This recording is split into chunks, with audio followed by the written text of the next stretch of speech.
ಜಗತ್ತು ಹೇಗಿದೆ ಅಂತ ಹೇಳಿದ್ರೆ ಬಕಪಕ್ಷಿ ಥರ ಕಾಯ್ತಾ ಕೂತಿದ್ದಾರೆ. ನಿಮ್ಮನ್ನೆಲ್ಲ ಒಂದು ಕಡೆ ಕಾಲು ಎಳಿಬೇಕು, ನಿಮ್ಮನ್ನು ಹೊಡಿಬೇಕು, ಮೋಸ ಮಾಡಬೇಕು, ಚೀಟ್ ಮಾಡಬೇಕು, ನಾವಷ್ಟೇ ಚೆನ್ನಾಗಿರ್ಬೇಕಂತ ಸ್ವಾರ್ಥದಿಂದ ನಮ್ಮನ್ನು ಹಾಳು ಮಾಡೋಕ್ಕೆಲ್ಲ ಕಾಯ್ತಿದ್ದಾರೆ. ಈ ಮನಸ್ಸಿಗೆ ಖುಷಿ ಕೊಡಬೇಕಾ, ಅದಕ್ಕೆ ನೀವು ಕಾರಣ. ಈ ಮನಸ್ಸಿಗೆ ದುಃಖ ತಂದ್ಕೋಬೇಕಾ, ಅದಕ್ಕೆ ನೀವು ಕಾರಣ. ಈ ಲೈಫಲ್ಲಿ ತುಂಬ ಚೆನ್ನಾಗಿರಬೇಕು ಅಂತ ಅನ್ಕೋತೀರಾ, ಅದಕ್ಕೆ ನೀವು ಕಾರಣ. ಒಂದು ಟ್ಯಾಬ್ಲೆಟ್ನ ಒಳಗಡೆ ನೀವು ತಗೊಂಡಾಗ, ಇಂಟೇಕ್ ತಗೊಂಡಾಗ ಅದು ರಿಯಾಕ್ಟ್ ಮಾಡೋಕ್ಕೆ ಶುರು ಮಾಡುತ್ತೆ. ಒಂದು ಥಾಟ್ನ ಒಳಗಡೆ ಇಂಟೇಕ್ ಮಾಡಿದಾಗ ಅದು ರಿಯಾಕ್ಟ್ ಮಾಡೋಕ್ಕೆ ಶುರು ಮಾಡುತ್ತೆ. ಸ್ನೇಹಿತರೆ, ವೆಲ್ಕಮ್ ಬ್ಯಾಕ್. ನೀವು ನೋಡ್ತಿದ್ದೀರಾ ಜೈ ಮೋಟಿವೇಶನಲ್ ಸ್ಪೀಕರ್ ಯೂಟ್ಯೂಬ್ ಚಾನಲ್. ಇವತ್ತಿನ ಕಂಟೆಂಟ್ ಟಾಪಿಕ್ ಯಾವ ವಿಚಾರದ ಮೇಲೆ ಇರುತ್ತೆ ಅಂತ ಹೇಳಿದ್ರೆ, ನಿಮ್ಮ ಮನಸ್ಸೇನು ಇವತ್ತು ಒದ್ದಾಡ್ತಿದೆ, ನೋವಲ್ಲಿದೆ, ಇದಕ್ಕೆ ಕಾರಣ ಯಾರು, ಕಾರಣೀಕರ್ತರು ಯಾರು? ನಿಮ್ಮ ಮನಸ್ಸು ನೋವಲ್ಲಿರಲಿಕ್ಕೆ ಮೇಜರ್ ಏನು ಕಾರಣ? ಇವತ್ತು ಯಾವುದೋ ಒಂದು ವಿಚಾರಕ್ಕೆ ಬಾಯ್ ಫ್ರೆಂಡ್ ಕೈ ಕೊಟ್ಟ, ಗರ್ಲ್ ಫ್ರೆಂಡ್ ಕೈ ಕೊಟ್ಟ, ಮನೇಲಿ ತಂದೆ ಬೈದರು, ತಾಯಿ ಬೈದರು, ಅಥವಾ ಫ್ರೆಂಡ್ಸ್ ಬೈದರು, ಕಲೀಗ್ಸ್ ಬೈದರು, ಜೊತೆಗೆ ಯಾರೋ ಬೈದರು, ಯಾರೋ ಒಟ್ಟಿನಲ್ಲಿ ನಿಮಗೇನೋ ಬೈದರು, ಏನೋ ಮಾಡಿದ್ರು, ಹರ್ಟ್ ಮಾಡಿದ್ರು, what ever it is. But ಇದಕ್ಕೆ ಏನು ಕಾರಣಕ್ಕೆ ಮನಸ್ಸು ನೋವಲ್ಲಿರುತ್ತೆ? ಯಾವ ಕಾರಣಕ್ಕೆ ಡಿಪ್ರೆಷನ್ಗೆ ಹೋಗ್ತೀವಿ? ಯಾವ ಕಾರಣಕ್ಕೆ ಅಳ್ತೀವಿ ನಾವು, ಅಲ್ವಾ? ಎಲ್ಲರ ಲೈಫಲ್ಲಿ ಕೂಡ ಏನೋ ಒಂದಲ್ಲ ಒಂದು ರೀತಿಯಲ್ಲಿ ಇವತ್ತು ಅಳ್ತಾನೆ ಇದ್ದೀವಿ ನಾವು. ಬಟ್ ಇದು ಕಾರಣ ಏನು? ಇದ್ರ ಬಗ್ಗೆ ಡಿಸ್ಕಷನ್ ಮಾಡೋಣ. ಐ ಥಿಂಕ್ ನೀವು ನನ್ನ ಜೊತೆಗಿರ್ತೀರಾ, ಅಂದರೆ ಈ ವಿಡಿಯೋ ಎಂಡ್ ಆಗೋ ತನಕ ಜೊತೆಗಿರ್ತೀರಾ. Very informative videos. ಲೈಫಲ್ಲಿ ಯಾರು ಸೀರಿಯಸ್ ಇರ್ತಾರಲ್ಲ ಲೈಫ್ ಬಗ್ಗೆ, ಅವ್ರು ಮಾತ್ರ ವಿಡಿಯೋನ ಕೊನೆ ತನಕ ನೋಡ್ತಾರೆ. ಐ ಥಿಂಕ್ ಬಿಕಾಸ್ ಯಾವುದೋ ನಾನು ರೀಲ್ಸ್ ನೋಡಿ ಅದ್ರ ನಂದೇ ವಿಡಿಯೋ ನೋಡಿ ಅಂತ ಹೇಳ್ತಾರೆ. ನಿಮಗೆ ಎಲ್ಲಿ ಇನ್ಫಾರ್ಮೇಟಿವ್ ಅಂತ ಅನ್ನಿಸ್ತಾ ಇದೆ? ಯೂಟ್ಯೂಬ್ ಇವತ್ತು ಏನಂತ ಹೇಳಿದ್ರೆ ಬೆಸ್ಟ್ ಇನ್ಫಾರ್ಮೇಟಿವ್ ಇರ್ತಕ್ಕಂಥ ಪ್ಲಾಟ್ಫಾರ್ಮನ್ನು ಕೊಟ್ಟಿದೆ ನಮಗೆ. ಅಂದರೆ ಒಳ್ಳೊಳ್ಳೆ ನಾಲೆಡ್ಜನ್ನು ಕೊಡ್ತಾ ಇದ್ದಾರೆ. ಸೊ ಇಲ್ಲಿ ಕೂಡ ನಿಮ್ಗೆ ನಾಲೆಡ್ಜಬಲ್ ವಿಡಿಯೋ ಅನಿಸಿದ್ರೆ ಕೊನೆ ತನಕ ಇರಿ ಆ್ಯಂಡ್ ವಿಡಿಯೋಗೆ ಲೈಕ್ ಮಾಡಿ. ನಿಮ್ಮ ಮನಸ್ಸಿಕೆನ ಕಮೆಂಟ್ ಸೆಕ್ಷನಲ್ಲಿ ಕಮೆಂಟ್ ಮಾಡಿ. ಅದಕ್ಕೆ ಆ ಕಮೆಂಟ್ ಸೆಕ್ಷನ್ ಇರೋದೇ ಲೈಕ್ ನೀವು ನಿಮ್ಮ ಮನಸ್ಸಿಕೆನ ಕಮೆಂಟ್ ಮಾಡಲಿ ಅಂತ. ಚಾನಲ್ಗೆ ಹೊಸಬರಾಗಿದ್ದರೆ ದಯವಿಟ್ಟು ಸಬ್ಸ್ಕ್ರೈಬ್ ಮಾಡಿ, ಸಪೋರ್ಟ್ ಮಾಡಿ.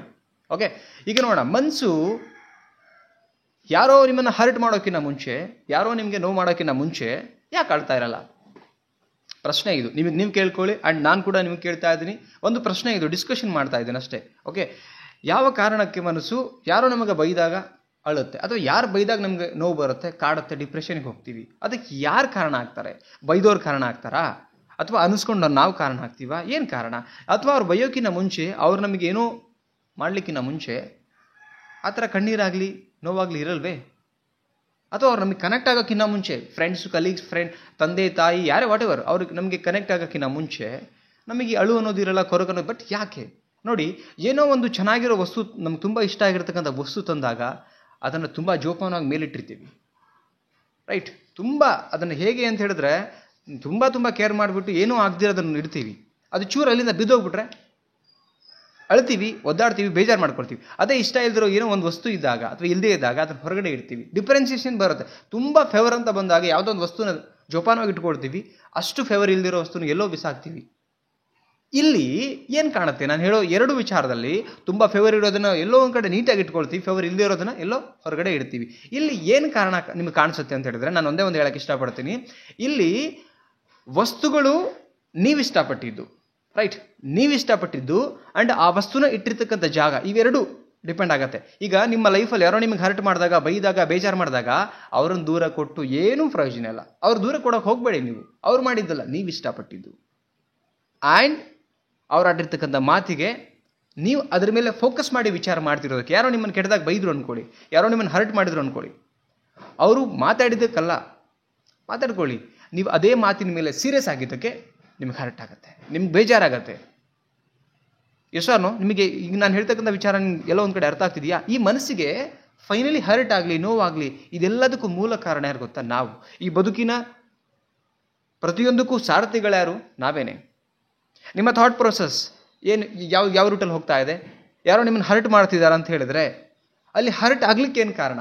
ಅವ್ರು ನಿಮಗೇನೋ ಒಂದಿರ್ಬೋದು, ಅದನ್ನು ತಗೊಂಡಿರ್ತಕ್ಕಂಥ ರೀತಿ, ನೀವು ಯೋಚನೆ ಮಾಡುವಂಥ ರೀತಿ ನಿಮ್ಮಲ್ಲಿ ಬದಲಾವಣೆಗಳಾದರೆ 100% ನಿಮಗೆ ಕಣ್ಣೀರಾಗಲಿ, ಬೇಜಾರಾಗಲಿ ಬರೋಕ್ಕೆ ಸಾಧ್ಯ ಇಲ್ಲ. Everything is depend upon thought process. ಪ್ರತಿ ವಿಡಿಯೋದಲ್ಲಿ ಹೇಳ್ತೀನಿ, everything is depend upon thought process. ನೀವು ತಗೊಳ್ಳುವಂಥ ರೀತಿ, ಯೋಚನೆ ಮಾಡುವಂಥ ರೀತಿ, ಅದು ಸರಿಯಾಗಿರಬೇಕು. ಇದು ಯಾವುದೂ ಮೋಟಿವೇಶನ್ ಅಲ್ಲ, ಜಸ್ಟ್ ಬೆಸ್ಟ್ ರಿಯಲೈಸೇಷನ್ ಇನ್ಫಾರ್ಮೇಷನ್ ಕೊಡ್ತಾ ಇದ್ದೀನಿ ನಾನು. ಯಾರೋ ನಿಮಗೆ ಬೈದಾಗ ನೀವು ಅದನ್ನು ಜಸ್ಟ್ ಡೋಂಟ್ ಕೇರ್ ರೀತಿಯಲ್ಲಿ ತಗೊಂಡ್ರೆ ತಲೆ ಕೆಡಿಸ್ಕೊಳ್ಳಲ್ಲ. ಯಾರೋ ನಿಮ್ಗೆ ದಾರಿ ಮೇಲೆ ಹೋಗೋನು ಏನೋ ಮಾತಾಡ್ಬಿಟ್ರೆ, ಎಷ್ಟೋ ಜನ ನೋಡಿ ಸಣ್ಣ ಮಾತಿಗೆ ತಲೆ ಕೆಡಿಸ್ಕೋತಿರ್ತಾರೆ. ಅಂದರೆ ಎಷ್ಟೋ ಜನ ಏನೇ ಆದರೂ ಕೂಡ ಏನೂ ಆಗಿಲ್ಲ ಅನ್ನೋ ಥರ ಫೀಲ್ ಮಾಡ್ತಾರೆ. ಯಾಕೆ ಈ ಥರ ಒಂದು ಆಗತ್ತೆ? ಯಾರೋ ಸಣ್ಣ ಮಾತಿಗೆ ಅಳ್ತಾ ಕೂಡ್ತಾರೆ, ಇನ್ಯಾರೋ ಏನು ಆದರೂ ಕೂಡ ತಲೆ ಕೆಡಿಸ್ಕೊಳ್ಳಲ್ಲ. ವ್ಯಕ್ತಿಗಳ ಮೇಲೆ ನೋಡಿ ಸ್ವಲ್ಪ ನೀವು ನಿಗಾ ವಹಿಸಿದ್ರೆ, ಇಲ್ಲೊಬ್ಬ ಸಣ್ಣ ಮಾತಿಗೆ ಹಿಂಗೆ ಮಾಡ್ತಾನೆ, ಇನ್ನೊಬ್ಬ ಏನೋ ಮೈ ಮೇಲೆ ಎಲ್ಲ ಲೈಕ್ ಆಕಾಶನೇ ಕೆಳಗಡೆ ಬಿದ್ರು ಏನೂ ಆಗಿಲ್ಲ, ಟೇಕ್ ಇಟ್ ಈಸಿ ಅನ್ಕೊಳ್ತಾರಂದರೆ ಅವ್ರು ತಗೊಳ್ಳುವಂಥ ರೀತಿ, ಅವ್ರು ಫೋಕಸ್ ಮಾಡುವಂಥ ರೀತಿ. ಈ ಜಗತ್ತು ಹೇಗಿದೆ ಅಂತ ಹೇಳಿದ್ರೆ ಬಕಪಕ್ಷಿ ಥರ ಕಾಯ್ತಾ ಕೂತಿದ್ದಾರೆ. ನಿಮ್ಮನ್ನೆಲ್ಲ ಒಂದು ಕಡೆ ಕಾಲು ಎಳಿಬೇಕು, ನಿಮ್ಮನ್ನು ಹೊಡಿಬೇಕು, ಮೋಸ ಮಾಡಬೇಕು, ಚೀಟ್ ಮಾಡಬೇಕು, ನಾವಷ್ಟೇ ಚೆನ್ನಾಗಿರ್ಬೇಕಂತ ಸ್ವಾರ್ಥದಿಂದ ನಮ್ಮನ್ನು ಹಾಳು ಮಾಡೋಕ್ಕೆಲ್ಲ ಕಾಯ್ತಿದ್ದಾರೆ. ಈ ಮನಸ್ಸಿಗೆ ಖುಷಿ ಕೊಡಬೇಕಾ, ಅದಕ್ಕೆ ನೀವು ಕಾರಣ. ಈ ಮನಸ್ಸಿಗೆ ದುಃಖ ತಂದ್ಕೋಬೇಕಾ, ಅದಕ್ಕೆ ನೀವು ಕಾರಣ. ಈ ಲೈಫಲ್ಲಿ ತುಂಬ ಚೆನ್ನಾಗಿರಬೇಕು ಅಂತ ಅನ್ಕೋತೀರಾ, ಅದಕ್ಕೆ ನೀವು ಕಾರಣ.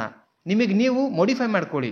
ನಿಮ್ಮ ಥಾಟ್ ಪ್ರೊಸೆಸ್ಸಿಗೆ ಶಾರ್ಪ್ನೆಸ್ ತಂದ್ಕೊಳ್ಳಿ. ಯಾವುದ್ರ ಮೇಲೆ ಫೋಕಸ್ ಮಾಡಬೇಕು, ಯಾಕೆ ಮಾಡಬಾರ್ದು, ಯಾಕೆ ಮಾಡಬೇಕು, ಮಾಡಿದರೆ ಏನಾಗುತ್ತೆ, ಇದ್ರ ಮೇಲೆ ಸ್ವಲ್ಪ ನಿಗಾ ವಹಿಸ್ಕೊಂಡು ಫೋಕಸ್ ಮಾಡ್ತಾ ಬಂದರೆ ನಿಮ್ಮ ಮನಸ್ಸನ್ನು ನೀವೇ ಚೆನ್ನಾಗಿಟ್ಕೊಳ್ಳೋಕೆ ಸಾಧ್ಯ. ನಿಮಗೆ ಸರೌಂಡಿಂಗ್ ನೋಡಿ, ಬಟ್ ನೀವು ನೋಡುವಂಥ ರೀತಿ, ಆ ಜನಗಳ ಮಧ್ಯೆ ನೀವು ಬದುಕುವಂಥ ರೀತಿ. ಒಂದು ನೋಡಿ, ಒಂದು ಕಪ್ಪೆದು ಒಂದು ಕಥೆ ಇದೆ. ಒಂದು ಬಾವಿಯೊಳಗಡೆ ನೂರಾರು ಕಪ್ಪೆಗಳಿರುತ್ತೆ, ಅಥವಾ ಏಡಿಗಳಿರುತ್ತೆ ಅನ್ಕೊಳ್ಳೋಣ. ಏಡಿದೆ ಬೆಸ್ಟ್ ಎಕ್ಸಾಂಪಲ್, ಅಥವಾ ಕಪ್ಪೆದೆ ಅನ್ಕೊಳ್ಳೋಣ. ನೂರಾರು ಕಪ್ಪೆಗಳಿರುತ್ತೆ. ಎಲ್ಲ ನೋಡಿ ಪ್ರಯತ್ನ ಮಾಡ್ತಿರುತ್ತೆ ಬಾವಿಯಿಂದ ಮೇಲ್ಗಡೆ ಬರಕ್ಕೆ.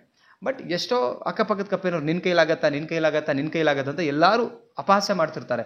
ಆದರೆ ಅದರಲ್ಲಿ ಒಂದು ಕಪ್ಪೆ ಏನು ಹೇಳಿದರೂ ಕೂಡ ತಲೆ ಕೆಡಿಸ್ಕೊಳ್ದಿರ ಅದು ಮೇಲೆ ಹತ್ತಾ ಹೋಗುತ್ತೆ. ಮೇಲೆ ಹತ್ತಿ ಬಂದೇ ಬಿಡುತ್ತೆ. ಆದರೆ ಎಲ್ಲ ಮಾತಾಡ್ಕೊಳ್ತಾರೆ, ಇಷ್ಟು ಹೇಳಿದ್ರು ಅದು ಮೇಲೆ ಹೋಗಿ ಬಿಡುತ್ತಲ್ಲ ಹೆಂಗೆ ಅಂತೇಳಿ. ಬಟ್ ಆ ರಿಯಲೈಸೇಷನ್ ಏನಂದರೆ ಆ ಕಪ್ಪೆಗೆ ಎರಡೂ ಕಿವಿ ಕೇಳ್ತಾ ಇರಲಿಲ್ಲ. ಇದರರ್ಥ ಏನು?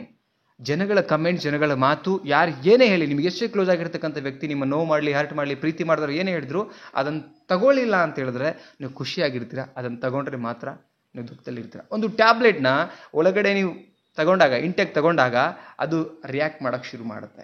ಒಂದು ಥಾಟ್ನ ಒಳಗಡೆ ಇಂಟೇಕ್ ಮಾಡಿದಾಗ ಅದು ರಿಯಾಕ್ಟ್ ಮಾಡೋಕ್ಕೆ ಶುರು ಮಾಡ್ತದೆ. ಅಷ್ಟೇ, ಜನಗಳ ಥಾಟ್ನ ನೀವು ಒಳಗಡೆ ತಗೊಂಡು ನೀವು ಅದ್ರ ಮೇಲೆ ಫೋಕಸ್ ಮಾಡ್ತಾ ಹೋದರೆ ನಿಮ್ಮ ಮಾನಸಿಕ ನೆಮ್ಮದಿ ಹಾಳಾಗ್ತಾ ಹೋಗುತ್ತೆ. ಇಲ್ಲಿ ನಿಮ್ಮ ಮನಸ್ಸು ಹಾಳಾಗಲಿಕ್ಕೆ ಮೇಜರ್ ಕಾರಣ ಯಾರೂ ಅಲ್ಲ. ಇನ್ನೊಬ್ರಿಗೆ ಬ್ಲೇಮ್ ಮಾಡಬೇಡಿ. ನಿಮ್ಮ ಮನಸ್ಸನ್ನು ನೀವೇ ಶಾರ್ಪ್ ಮಾಡ್ತಾ ಹೋಗಿ. ನಿಮಗೆ ಅನಿಸ್ಬೋದು ಇವ್ನು ಯಾರು ಹಿಂಗೆ ಮಾತಾಡ್ತಾನೆ ಅಂತೇಳಿ. ಅಲ್ಲ, ಅದ್ರ ಸತ್ಯ ತಿಳಿದು ನೋಡಿ.